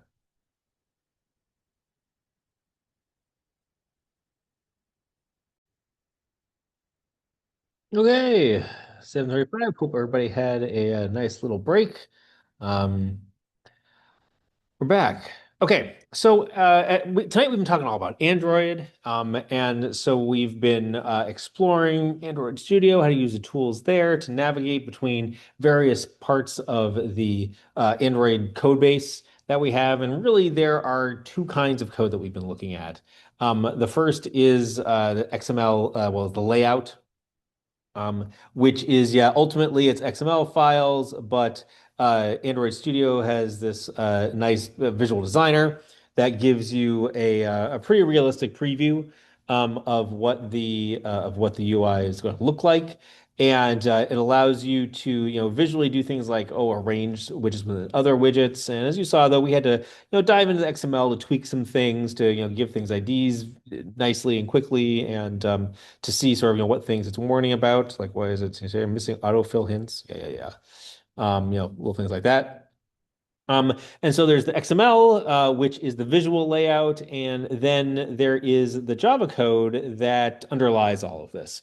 And so then, this is the Java object that is associated with that view. And it has methods that respond. Well, it has two kinds of methods. It has methods that respond to interaction with events, with the UI. So things like results of clicking buttons, like back to main and calculate sum. And then, as we saw in the main activity, it has life cycle methods, things like, yeah, on create, but then also we just added an on activity result, which is invoked when a activity is launched that returns some result. The thing that handles that result is the on activity result method. And so as a result, what we've got now is an application that has a launch calculator button that when you click it, it launches a new activity that allows you to enter in numbers, click the equal sign to get their sum, and then when back to main is clicked, it sends that sum, number 9 in this case, back to main, and then main method displays it there. So that's what we've seen so far. Before we start diving into more things, though, I just wanted to pause for any discussion topics that you'd all like to bring up with regards to what you've seen so far in class, or just any other questions or topics that you'd like to explore.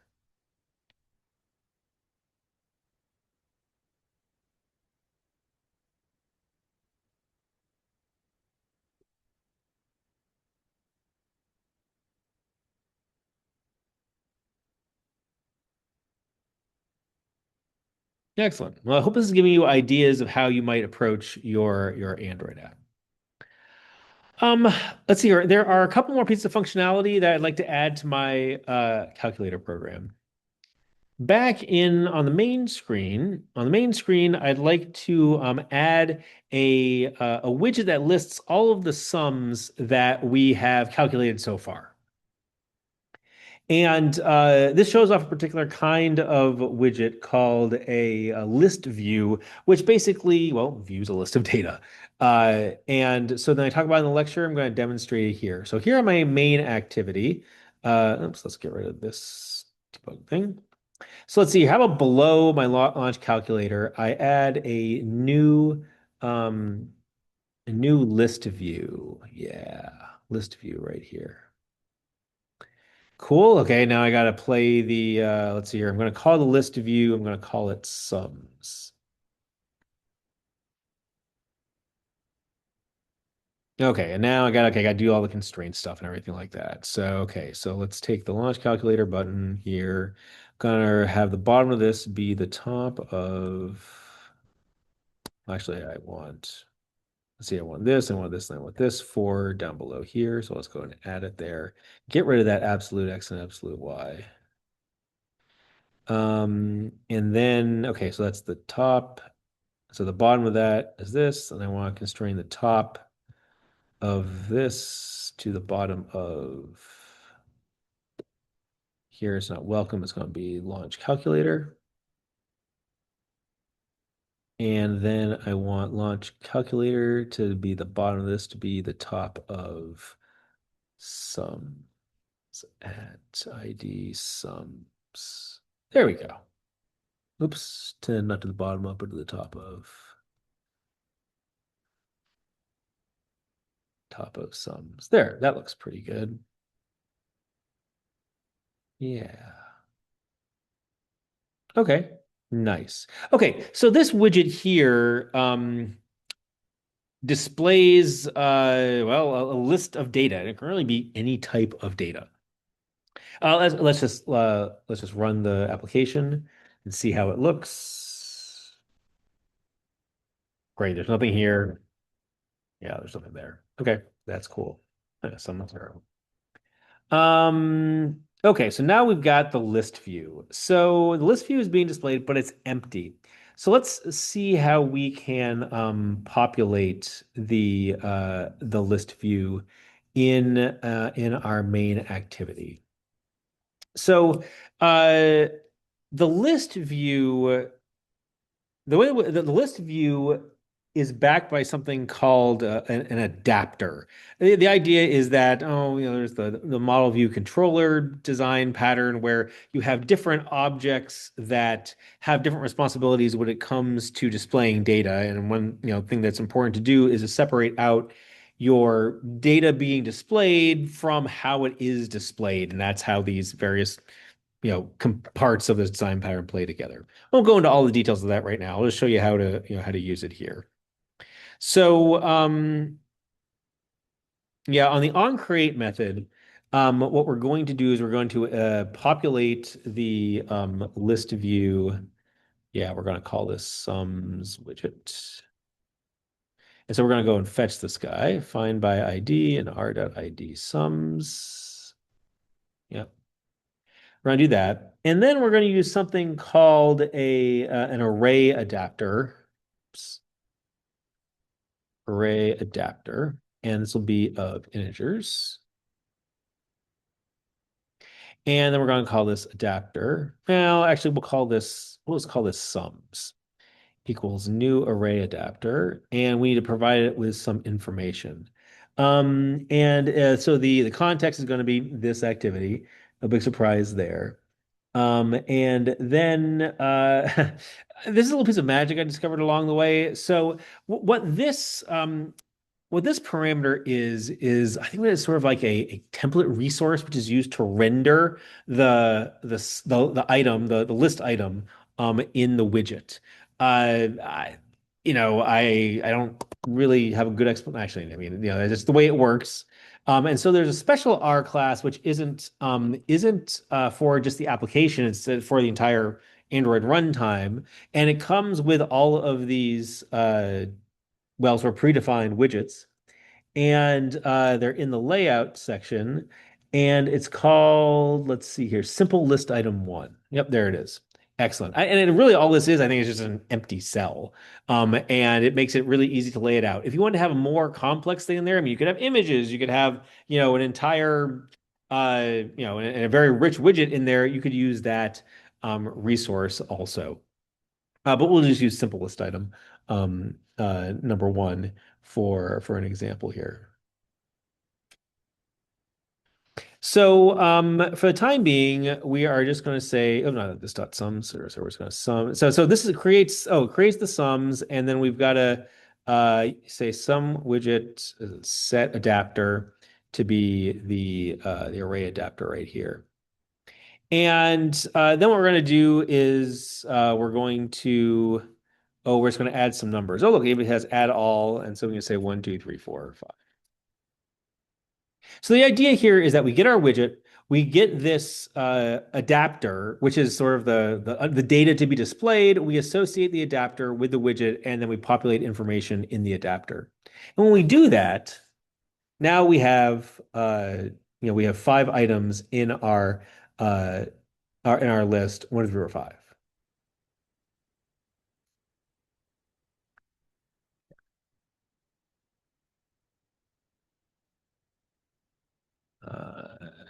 To the main activity.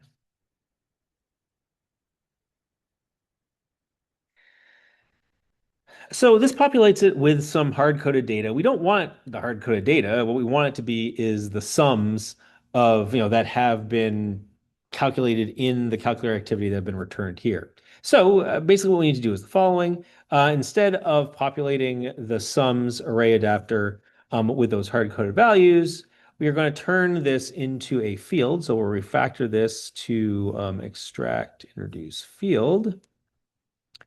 We'll call it sums. We'll initialize it in, sure, we can initialize it in the current method because that's kind of essentially a constructor. And then on activity result, instead of putting this in a toast, we will say this dot sums dot add sum. So now when we get that result back from the calculator, we are going to, extract it from the intent and then get that sum value and just add to the sums. So now when we need to relaunch it. And we say relaunch calculator, and we say 1 + 2 equals 3, and we return back to main. There's our 3. And when we say 4 + 5 equals 9, now we have 9. So we're adding more and more functionality here. We are passing back yeah, we were passing the numbers back, and now we're using them to populate this, this list. So populate the list view with the sums returned from the calculator activity.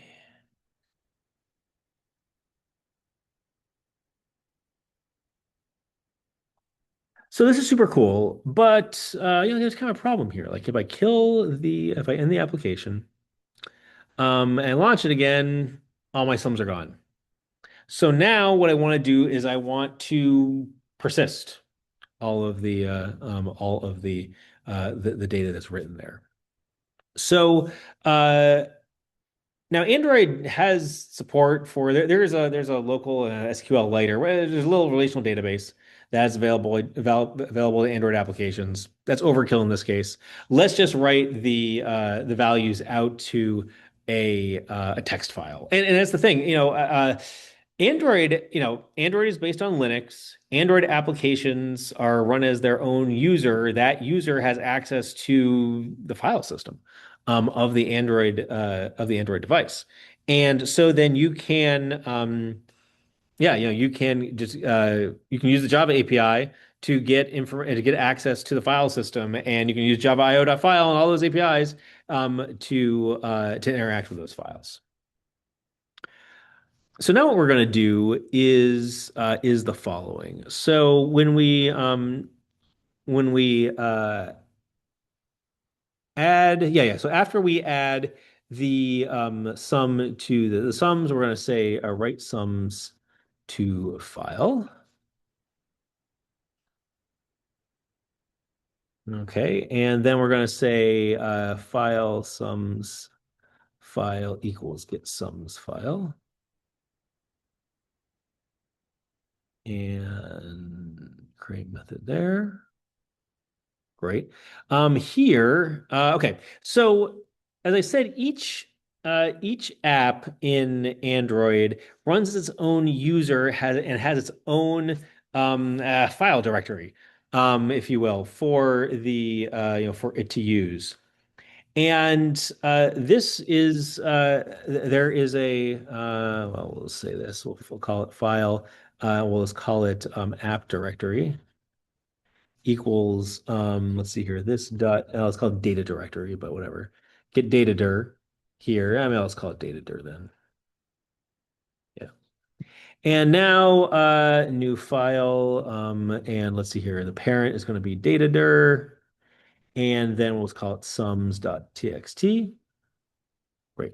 So I'll get the sums file, and then we'll say for print writer PW equals new print writer, new file writer of sums file. Oops, too many. Oh, I don't have four. I want to try. Sorry. Jeez. Yes, try is what I. Great. Oh yeah, and it's probably got a. Yeah, I'll do that. Okay. So try that, and now I say for actually, can I iterate over those? I can't remember. This dot sums dot what do I got? Get item, get position, get view.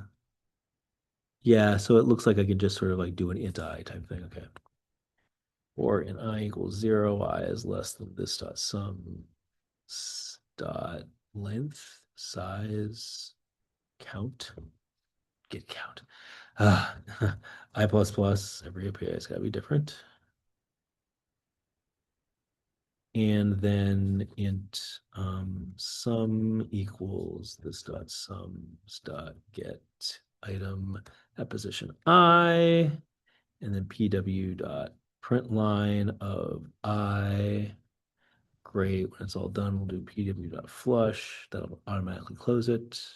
Cool, cool, cool. Oh, what doesn't like there? may produce null pointer exception. Oh, get item is okay. Fair enough. We'll say integer. Sum that if sum not equal null. This. Nice. Okay, now it's got yeah, try catch. You know what? I realized I didn't show something before, but it's important to handle exceptions properly. So we can just say toast dot oops make text again this while writing sums file, and we'll say e dot get message. Um, and we'll say, shoot, what was that length? Long dot show. Port that or something. Yes. Nice. Because, well, I mean, yeah, you need to handle your exceptions. And actually, I think that one of the things I haven't shown, and I'll do after this, is what happens when there's an uncaught exception in the code. But now, again, what we do here is that when we get one of those sums, not only do we populate that adapter, then we write it out to the file. And so let's see how that works. I need to reload it.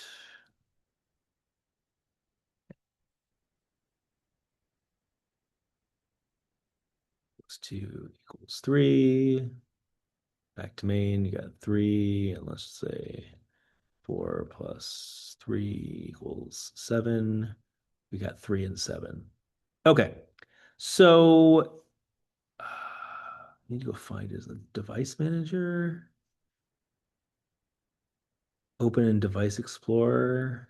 Yeah. Okay, cool. Here, you view the file system this way, and oh, you know what? I'm gonna cheat a little bit. Yeah, what am I gonna do? I guess I don't remember exactly where it is. I can never find it. So what I'm gonna do here is I'm gonna set a breakpoint. I'm gonna relaunch. I want to figure out what the sums file is. Um, Wait, did it stop there? No, I don't think it did. No, it's not. No, it's not doing anything yet. Launch calculator, nothing's there. Okay, we'll do 2 plus 3 equals 5. Okay, great. Oh yeah, I've got this dude still. Don't really care about that breakpoint anymore. Not rerun. Keep going.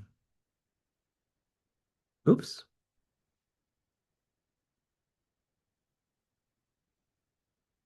That's surprising. Oh, did I not? Yeah, I didn't click back to main. There we go. Now it is. Okay, get the sums file. So I'll step over this, and sums file is great. Data user 0, my thing sums.txt. Okay, great. Data user. Nope. What am I looking at here? Slash data slash user. How come there's not a data user? No, no, no, no, no, no. Oh, I wonder if I need to refresh it. Data. Nope. App. Data. Data Android. Oh, okay, here we go. This looks maybe. Oh my goodness.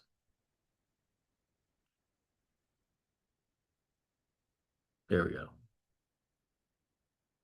There we go. Sums.txt.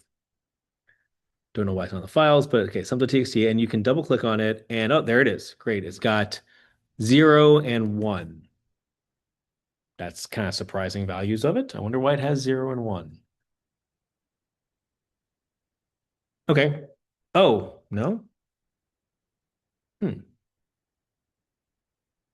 Anyway, okay, so that's that thing. And so now I can step over. I wonder if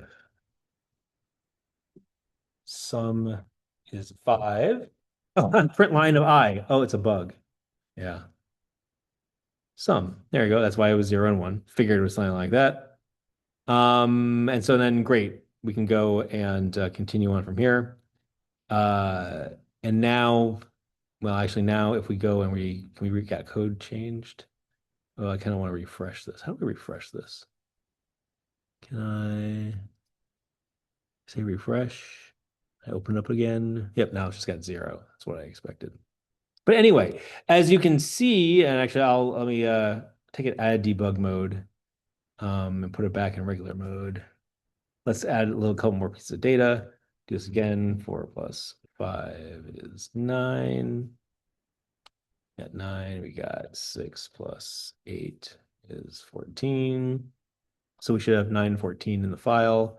Sure enough, we refresh. We open it up again. Now it's got 9 and 14.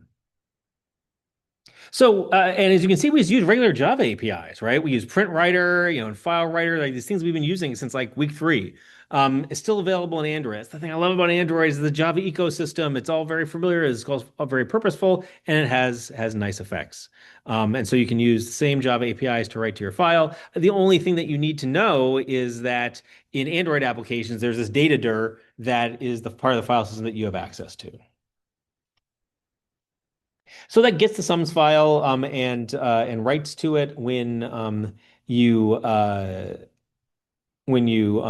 get a result. Let's also then add the code up here to read from sums file.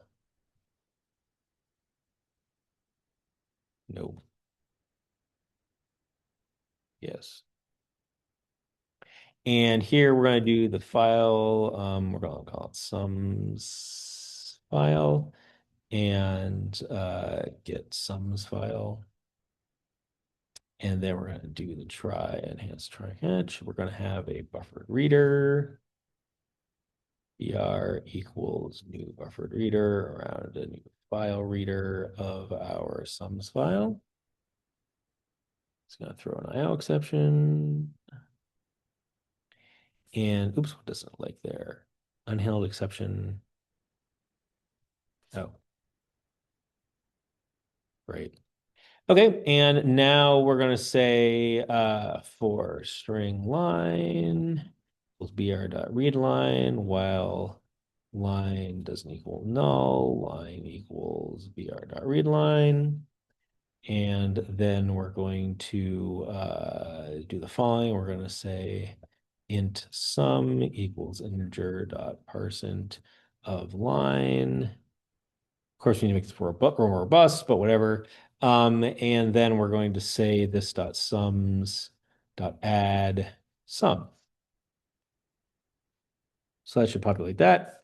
We're going to add a try catch exception. We're going to make a new toast. And we're going to say, while reading sums file, e.get message, make it a long. I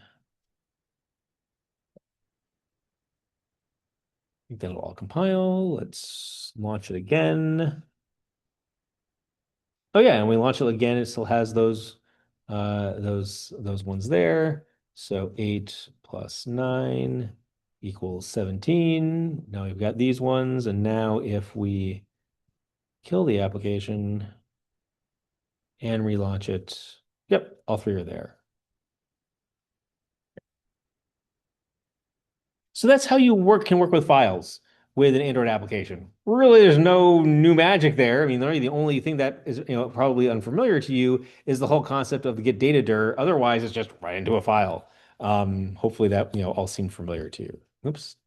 Write the sums to a file and read it when initializing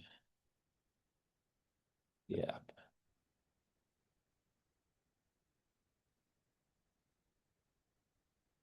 Okay. So now we have this Android application that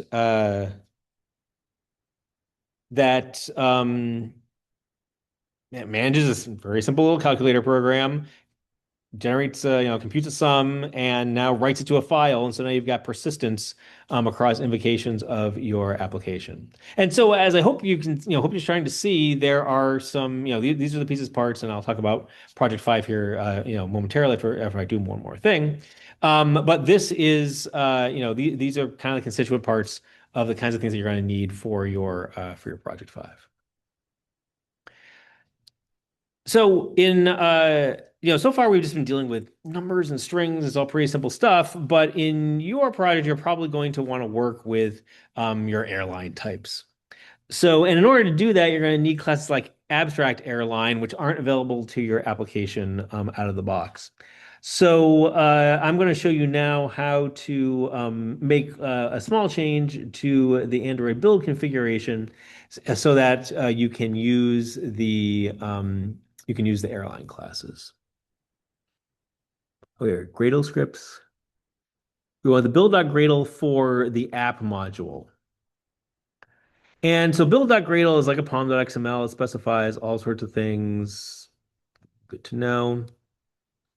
We want a new implementation dependency. So here we want an implementation. And here, let's see here. We want it to be the following. We want to say tick io.github dot David Whitlock dot joy projects. That's interesting. Projects colon 305 tick. I mean, those are the wrong ticks. I think I want quotes. I want quotes. I don't want ticks. There we go. Let's see if that works. Gradle. Can I reload the synchronization? No. Okay, can I just run and reload my app? Why can't I? Not in this view. Oh, that's weird. What's going on there? Oh wait, Gradle files have changed to the last project as sync. Yes, sync now. There we go. Was it able to find everything okay? It looks like it was. Let's launch it again and see what happens. Okay, that looks pretty good. Okay, so now I've added this dependency. And so basically what I'm saying is like, hey, listen, in addition to all this other stuff, um, it it needs the project's dependency. And this will give you things like abstract airline and your airline dumper and all that kind of stuff. And now I want to use this class. And here's what I want to do. Instead of sending back the sum, I want to send back an airline object.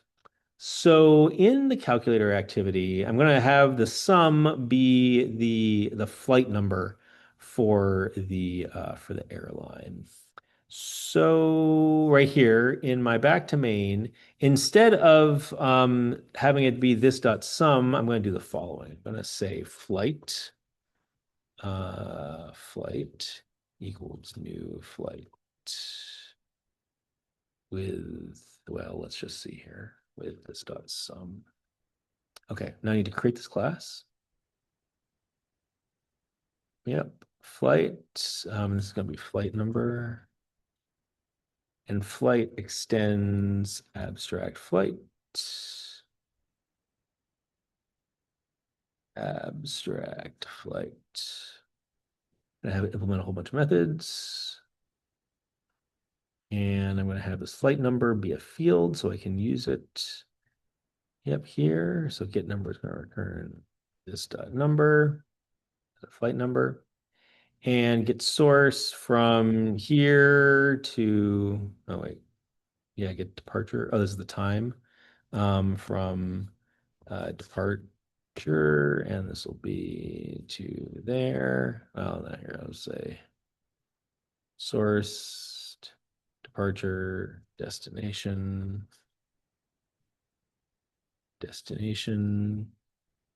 and then arrival. Nice. I think this is good enough to be able to do the following. So here, I want to put in, I want my flight. So actually it's here, put extra. Can I put the flight here?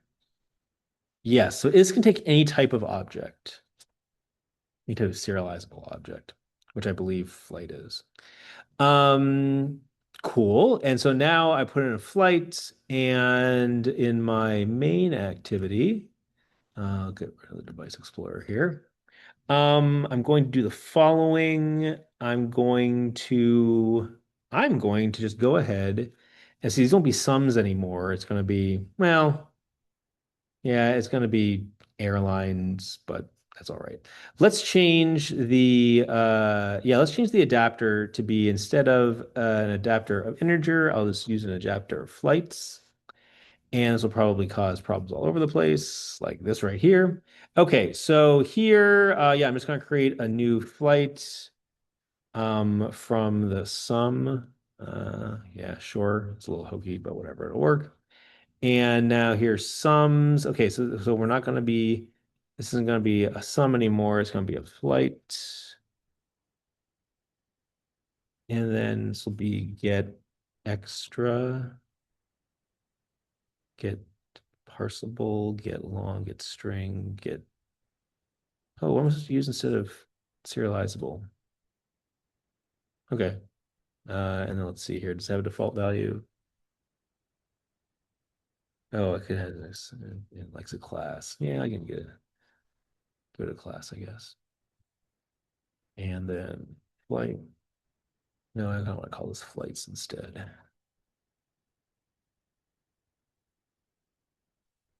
I could rename this, write flight numbers file, but whatever. Oh yeah, here's another one. So let's see here. Yeah, we want to call this flight. We'll make this flight. And then not that, it'll be print.get number. Okay. So let's see when we run this. What we got. Nice. Okay. So now, because what we've added to the adapter, what we have now is a list of flights and it displays the toString for it. You can figure out how to have it display something else. But these are now the flights and the flight objects that correspond here. What I want to demonstrate right here is that you can use, that when you make that change to the build.gradle to add this new dependency, this implementation dependency, then you can then use the abstract flight object in your Android code, and you can also then take objects like flight because they're serializable. I'm pretty sure they're serializable. Yes, because it implements a serializable interface, you can then add it to you can add it to, you can put it into, you can use it as extra data associated with your intent and then pass it all back to the main activity. Okay. Um, use abstract flight in the Android app. Nice. Those are all the things I wanted to show off for the app tonight. Before I talk about the assignment itself, though, I've seen a lot. You've seen a lot. I know there's a lot of stuff that went by. Are there any initial observations, comments, responses, questions that you'd like to raise about Android development and the kinds of things you've seen tonight?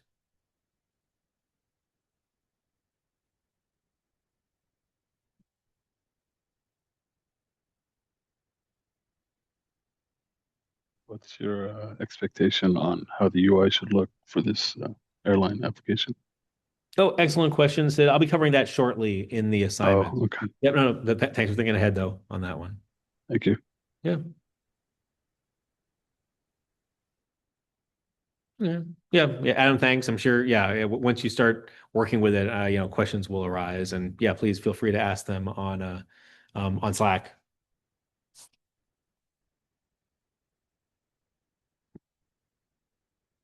Okay. Let's take a look at Project 5.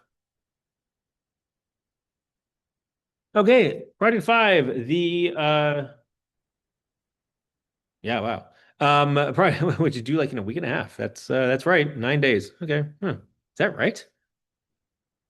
Yeah, son of a gun. Okay, and all the time. Okay. So this is the final phase of your project, and the idea here is that now you're writing an Android app for your airline application.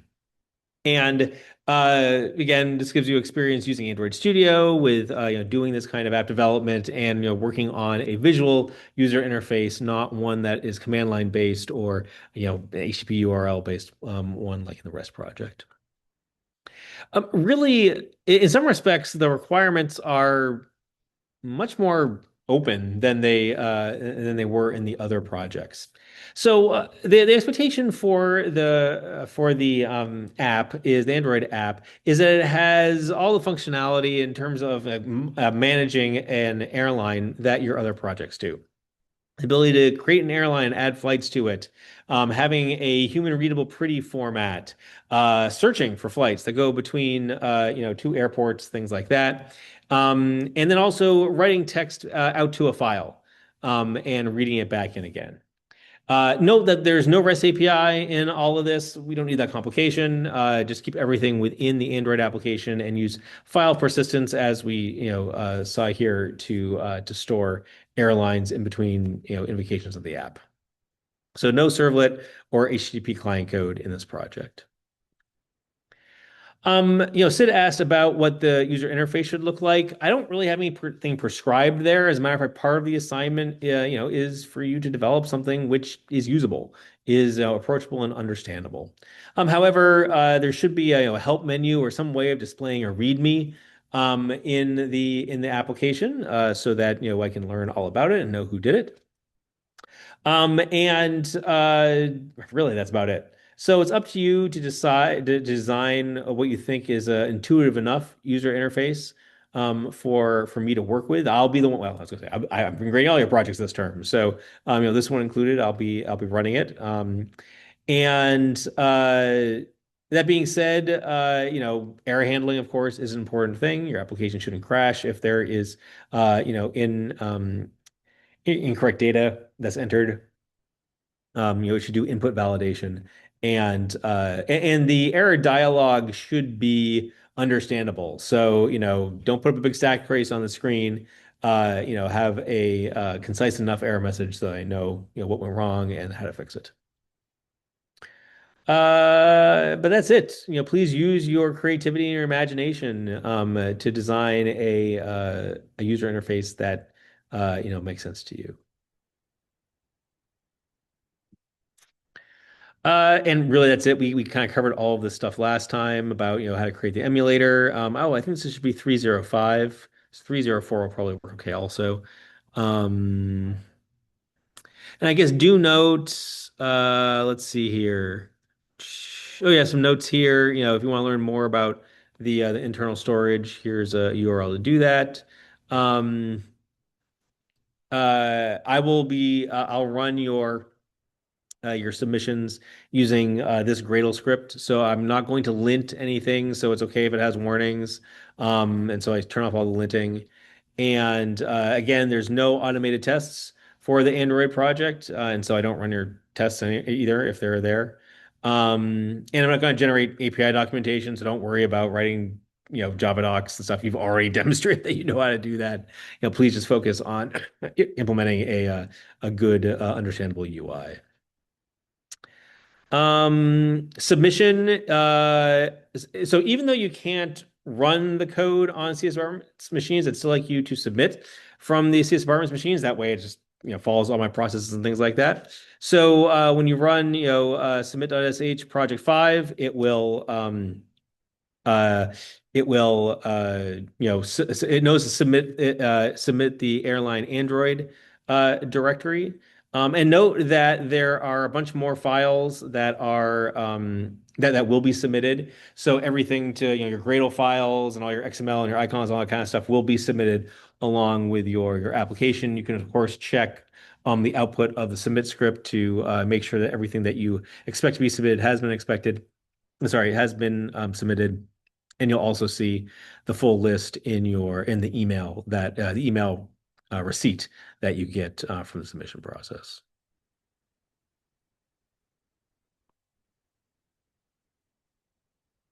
And That's it. So, Sid, is there anything else I can tell you then about my expectations with regards to what the what the app ought to look like and what it ought to do? No, that was good. Thank you. Okay. Yeah, it is, open-ended on purpose. I really want this to be, I want you to feel that you've got, some creative control over what it looks like. Again, my advice would be, get it working well and make sure you have a good understanding of Android and some of the fundamentals of working with widgets and handling events and everything like that. Before investing too much time into, making it look, cool or distinctive or whatever. That's all nice, but that really the shininess of it is only worth a little bit of your grade. What really matters is the functionality and the capability, making sure that it behaves as expected. Okay.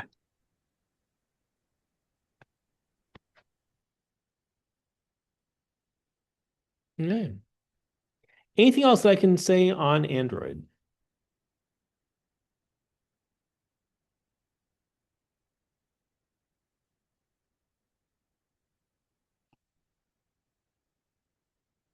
Okay. Wednesday, it'll be our second mob programming activity. You can attend in person or remotely. I'm guessing that most people will be remote. I'll be here in the classroom. It's air conditioned and the air is filtered. So, boy, it's one of those weeks where it's really difficult to be outside, and everybody's got to be mindful of breathing and everything like that. So, I can. It's really nice. It's really nice in here right now. Again, it's cool and you can breathe. Also on Wednesday, be sure to submit Project 4, and also there is the Android quiz on that's due Wednesday. So things are coming fast and furious here at the end of the term. Please reach out on Slack if there's anything that I can tell you about things that you're seeing with your Project 4 or things with your Project 5. And with that, that's all I got. Is there anything else though that you'd like to discuss before we break?